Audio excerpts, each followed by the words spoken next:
A blessed day to you, all my viewers and subscribers. Welcome back to the channel. Yes, my peeps. So we have a couple of things to take a look at in this one. So as you guys probably know by now, tomorrow, December the 23, 2022, we are set to have the IPL auction for 2023, and there are quite a few West Indians that are, their names are actually there. So I'm gonna go through the list again just to remind you of the players that are there, right? And we see Christopher Henry Gayle, speaking up and talking about his former team, former franchise, Punjab, saying that they chop and change too much. They don't really give players a chance to express themselves. They just chop and change. Sometimes whether they win or not, they are changing the 11 and players. When they come in and out, they are under a lot of pressure. So we're going to go through that because he was talking about one particular player, Mayanka Agarwal, somebody that is extremely talented, and according to Gayle, Punjab should have retained him. So we're going to talk about that a little bit. But as per usual, if you have not yet subscribed, I'm just going to remind you before we go down into all of this to subscribe to the channel, my peeps. All right. So Christopher Henry Gayle, let us kick things off with Chris Gayle before I remind you of the players that we have in the auction. So Chris Gayle, he was speaking recently, and he was talking about the Punjab team.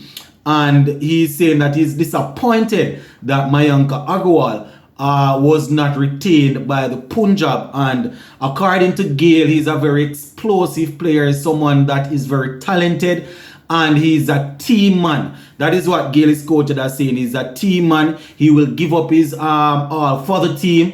And Gayle is saying that based on what he went through for the team, that is Agarwal, for Punjab, they should have retained him. You understand? Gayle is saying that he's disappointed in the manner that Punjab actually parted ways with Agarwal, saying that the franchise should have communicated better and they should have worked out something, because you would have seen where he actually gave up. Well, I don't know if he gave up his spot, that is Agarwal, at his opening spot, or it was taken from him.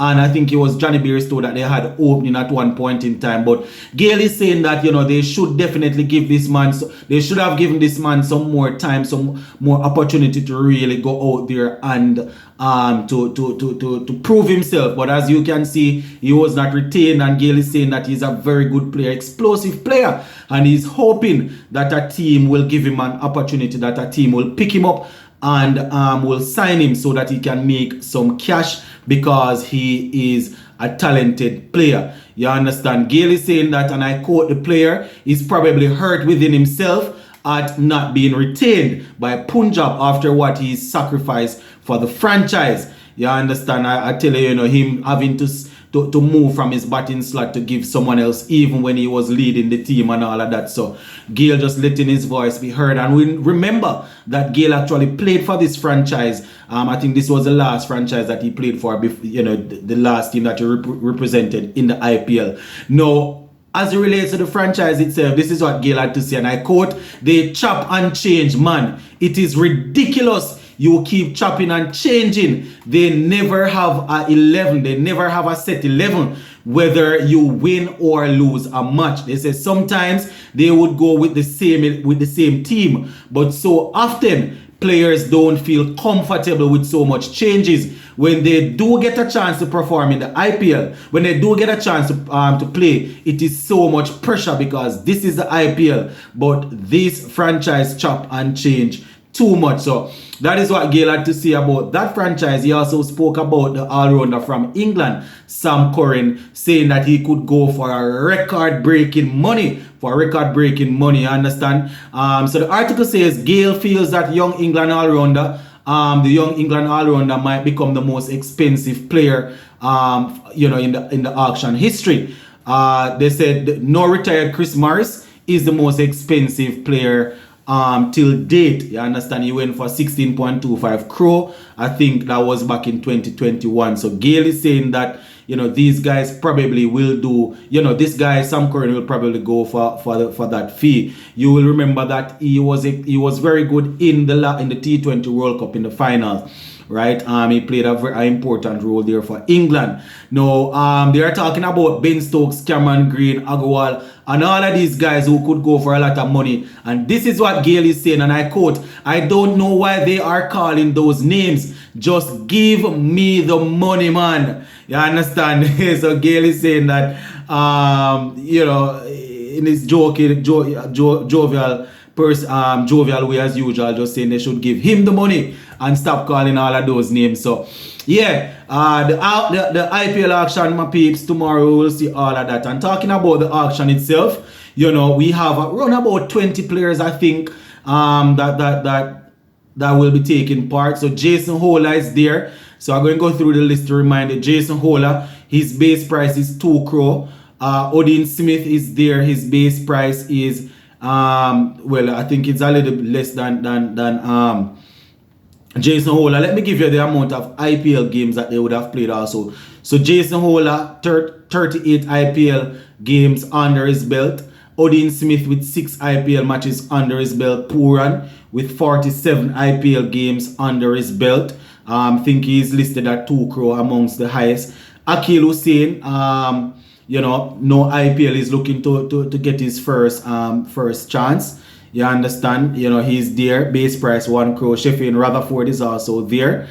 We have after Sheffield Rutherford, we also have Romario Shepherd.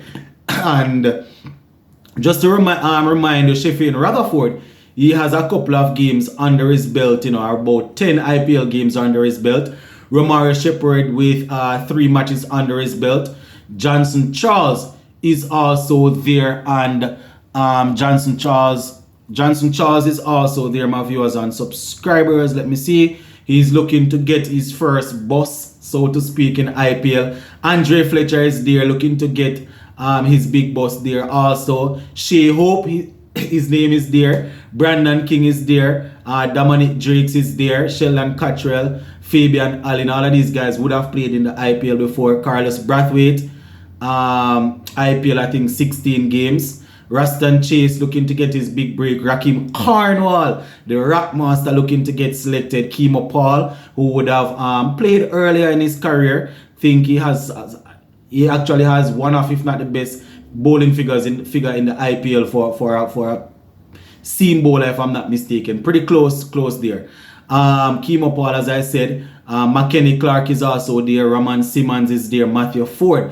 And we would have seen Matthew Ford just yesterday picking up 4 wickets and making 50 in a game, basically showing that he has the skill. So those are the 20 players, my viewers and subscribers. They are set to go under the hammer tomorrow. So we're going to keep a close eye on that IPL action to see how many of them will be selected. And as you guys know, people like Hitmai and these guys and thing would have was actually retained. So tomorrow you're definitely going to hear from me to talking about how the auction would have went. So we're going to leave this one right here for now, my peeps.